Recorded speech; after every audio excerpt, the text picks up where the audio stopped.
कल जम्मू कश्मीर व हरियाणा प्रदेश में विधानसभा चुनाव के आए नतीजों में हमारी पार्टी की जो स्थिति रही है, तो उसके बारे में मैं ये कहना चाहूंगी कि हरियाणा कृषि प्रधान प्रदेश है।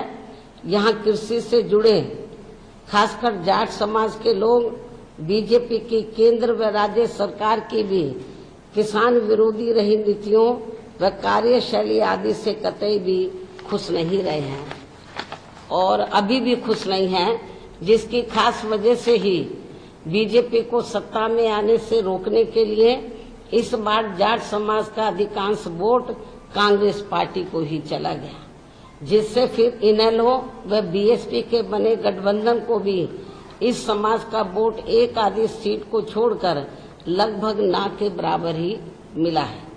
लेकिन इनकी जातिवादी मानसिकता की वजह से जाट समाज का वोट बीएसपी उम्मीदवारों को तो बिल्कुल भी नहीं मिला है, जबकि बीएसपी का दलित बेस वोट पूरा का पूरा इनेलो के उम्मीदवारों को ट्रांसफर हुआ है। इतना ही नहीं बल्कि श्री चौटाला परिवार से जुड़ा जाट समाज का भी वोट इनमें आपस में फूट होने की वजह से फिर इसका भी ज्यादातर लाभ बीजेपी को ही मिल गया है। वहीं दूसरी तरफ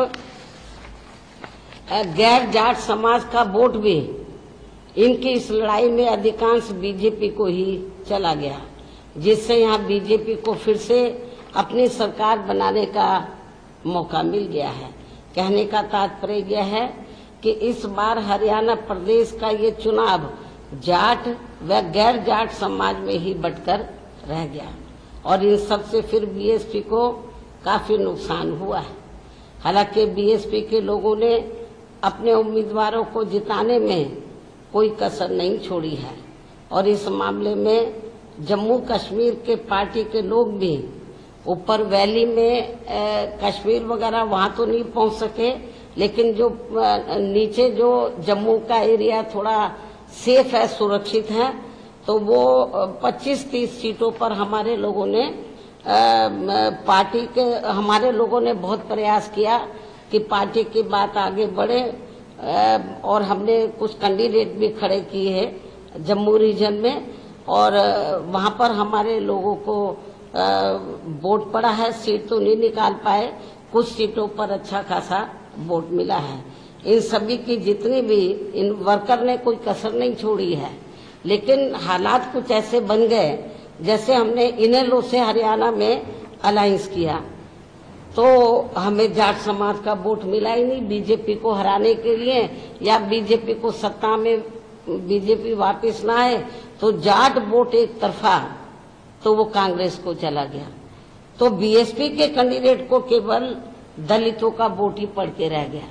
यदि वो थोड़ा वोट भी हमें 2-3% मिल जाता तो हमारी कुछ सीटें जरूर निकल आती, लेकिन जाट समाज का वोट वो बीजेपी को सत्ता में आने से रोकने के लिए वो कांग्रेस को चला गया। और वैसे भी जैसे उत्तर प्रदेश में जाट समाज की जो मानसिकता है वो काफी हद तक बीएसपी की वजह से बदली है। उनकी जातिवादी सोच काफी उत्तर प्रदेश में जाट समाज की बदली है, लेकिन अभी हरियाणा में नहीं बदली है। तो उनकी जो मानसिकता है दलितों के मामले में तो वो भी अभी पूरे तौर से परिवर्तित नहीं हुई है। और यूपी में हुई है, हमारे एमएलए भी बने हैं और जब मेरी सरकार बनी 2007 में पूर्ण बहुमत की तो वहां पर हमने जाट समाज के कई लोगों को मंत्री आदि भी बनाया है।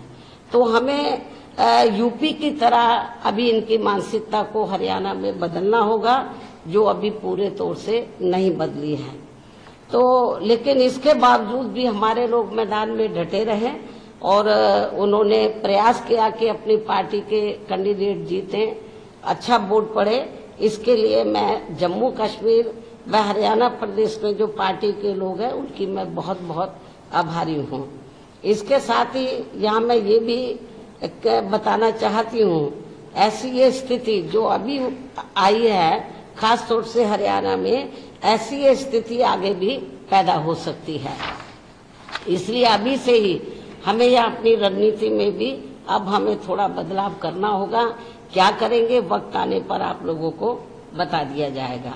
इस प्रकार से इन सब बातों को ध्यान में रखकर अब हमें दिल्ली में यहाँ जल्दी ही होने वाले, महाराष्ट्र में भी होंगे वैसे तो चुनाव और झारखंड में भी होंगे, हम इन तीनों स्थानों पर चुनाव लड़ेगी हमारी पार्टी। तो खास तौर से क्योंकि मैं दिल्ली में प्रेस ले रही हूँ और यहाँ पर मैं आप लोगों के बीच में हूँ, मान्यवर श्री कांशीराम जी को मैं अपने श्रद्धा सुमन अर्पित करने आई हूँ, क्योंकि यहाँ मान्यवर कांशीराम जी की अस्थियां हैं। उनके आदर सम्मान में यादगार में ये स्थल बना हुआ है। तो जब मैं दिल्ली में रहती हूँ तो मैं यहाँ जरूर आती हूँ। तो इसलिए जब मैं इधर आई हूँ तो मैंने सोचा मीडिया के लोगों से बहुत दिन से बात भी नहीं हुई है, तो दिल्ली के मीडिया के लोग नाराज ना हो जाए कि बहन जी हमें महत्व नहीं देती है। तो मान्यवर श्री कांशीराम जी की पुण्यतिथि के मौके पर तो मैंने सोचा कि मैं आप लोगों को अपनी बाइट दे दूं इस मौके पर और आप लोगों से मिल भी लूं। इस प्रकार से इन सब बातों को ध्यान में रखकर अब हमें दिल्ली में, खास तौर से मैं दिल्ली की बात कर रही हूँ, हमारी पार्टी महाराष्ट्र में भी चुनाव लड़ेगी असेंबली का, झारखंड में भी लड़ेगी, वहाँ हम लोग जी जान से लगे हुए हैं। दिल्ली देश की राजधानी है, यहाँ पर भी हमारा पूरा प्रयास रहेगा कि हमारी पार्टी बेहतर रिजल्ट लाए।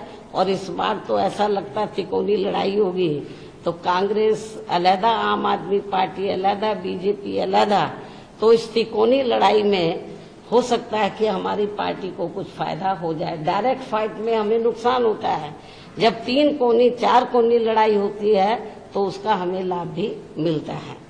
तो इस प्रकार welcome to K mall, a premium project by Kalin group. K-Mall is in the heart of Kolkata's electronic, garment and lifestyle hub, Khidirpur. K-Mall, which is designed as a world-class mall, is the outcome of endless effort of our experts, combined with modern superb techniques and new age design. Book now